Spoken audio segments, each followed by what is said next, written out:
Welcome to our channel Mazedar Kahaniyan. Get ready to embark on an exciting journey filled with captivating content, insightful discussions, and endless inspiration. हमारे channel में आपका स्वागत है। रोमांचक content, ज्ञानवर्धक चर्चाओं और अंतहीन प्रेरणा से भरी एक शानदार यात्रा के लिए तैयार हो जाइए। The Girl Who Borrowed Light. Part 4. The longest year of her life. The months leading to the board exams were the longest Meera had ever lived. Each day stretched endlessly, filled with silent battles no one else could see. Time was no longer measured in hours or days, but in chapters completed, mistakes corrected, and doubts pushed aside. Meera created a routine, not because it was easy, but because chaos terrified her. She woke before dawn, when the town was still asleep and the air felt lighter. She revised by the faint glow of the street light that slipped through the window. When the electricity worked, she rushed through as much as she could, knowing the light could disappear at any moment. At school, she sat in the front row. Not to be noticed, but to remind herself that she belonged there. Some days, exhaustion overwhelmed her. There were moments when she stared at a page for 10 minutes without understanding a single word. Moments when her hands trembled from hunger because she had skipped meals without realizing it. Her mother noticed.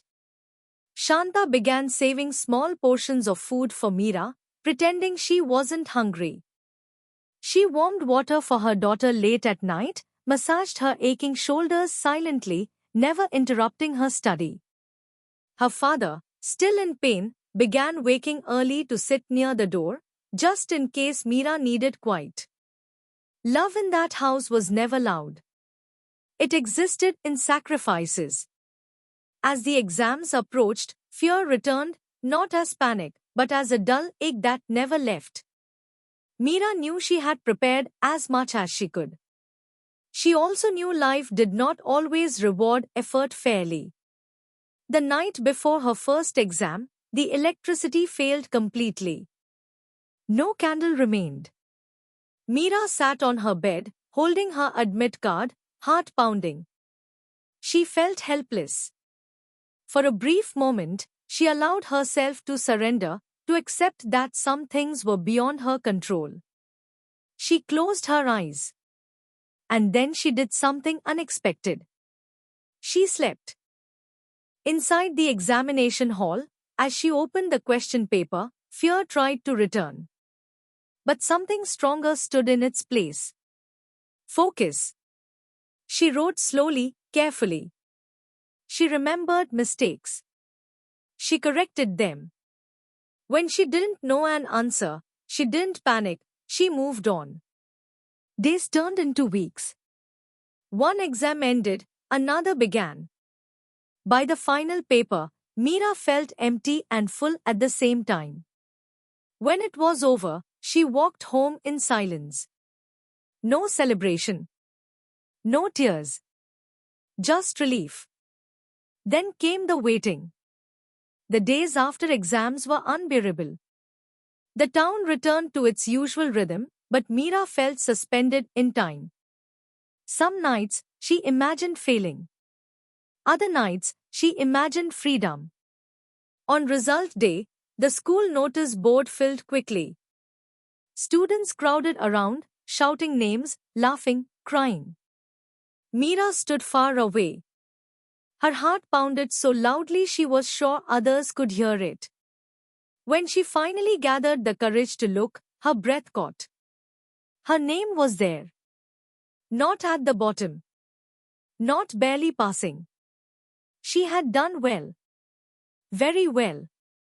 Her legs weakened. She held onto the wall to steady herself. Mrs. Rao found her moments later.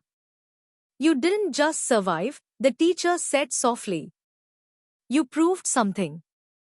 At home, when Meera told her parents, the room filled with quiet disbelief.